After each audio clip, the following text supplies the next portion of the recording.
I feel like I've seen this movie before. Hey, what's up guys? It's me, Anthony, here to give you guys another movie review. This time is for the Netflix original film, Afterlife of the Party. I never thought that I would see a movie in 2021 that reminded me so much of early golden days of Disney Channel original films. And I think it's kind of funny that a Nickelodeon star is the one to bring that type of film back. Afterlife of the Party tells the story of a social butterfly who dies during her birthday week and is given a second chance to right her wrongs as she goes back to Earth to fulfill her unfinished business. Now, I know what you're gonna say. This movie is probably like cliche, it's cheesy. I said it's kind of like an early 2000s Disney Channel original film. I would say it's a little sprinkle of like Jim Carrey movies in the late 90s and early 2000s. It has that feel to it. But just hear me out here, okay? This movie is actually pretty good. Like I said, it's predictable. You're gonna know what's gonna happen before the movie even finishes. You're gonna know that stuff. But I think it's Victoria Justice's performance, along with everybody else in the cast, that really makes this movie stand out from the rest. Justice does a really good job of just being that typical stubborn asshole character that we know and love from these kind of films.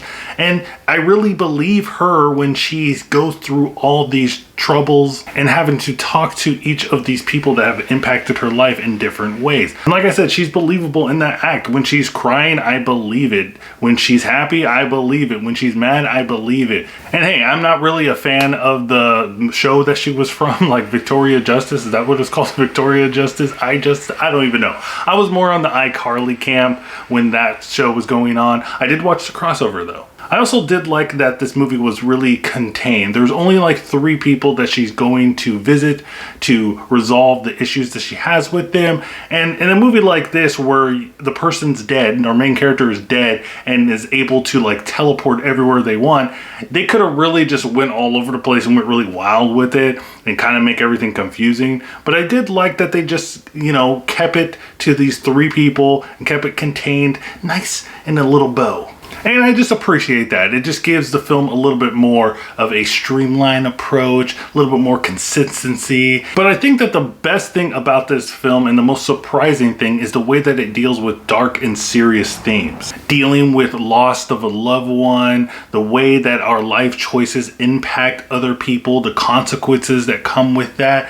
Those are some pretty dark themes, and I didn't think a movie with Victoria Justice that reminds me of a Disney Channel original movie would actually delve that deep into those kind of topics. And don't get me wrong, I'm not saying that it's like a professor lecturing to their class about like the id and the odd of a mind or something like that. It's not like that. It's just surprising in a film like this, a comedy film like this that we've seen plenty of times in the past, kind of just, touches a little bit on those issues. And as for the problems or the cons that I have with this film, it's cheesy. I mean, this movie's not going to be for everybody. I can totally see somebody saying that this movie sucked to them, and I wouldn't be mad. I would understand why they would think that the movie sucked, because it is cheesy, it is lame, it is predictable, but I kind of liked it.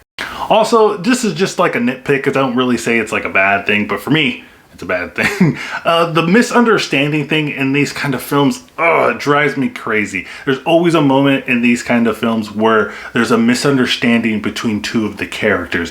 And that happens not once in this movie, but twice. And I can barely take the first time. But when you do it again, I'm just like rolling my eyes. And last but not least, the worst thing about this film is the god-awful pop music that they chose. I mean, there's a pop artist in here, like Brad or something like that. I don't know, Bo or something labeled like that. And that just shows you how much I didn't really pay attention to the pop artist. But it's just bad music, it's just not my taste. It's not really a con, it's not mine. But ultimately, guys, I thought Afterlife of the Party was actually pretty decent.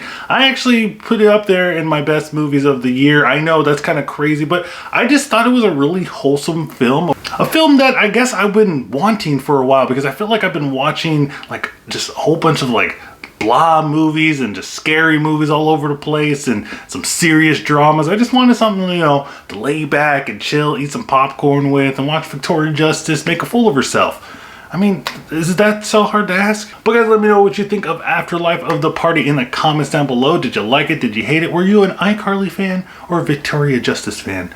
Let me know in the comments down below. Also guys, don't forget to check out my Twitter so you can stay up to date with my channel. And don't forget to like, subscribe, do all that stuff. And remember guys, keep watching movies.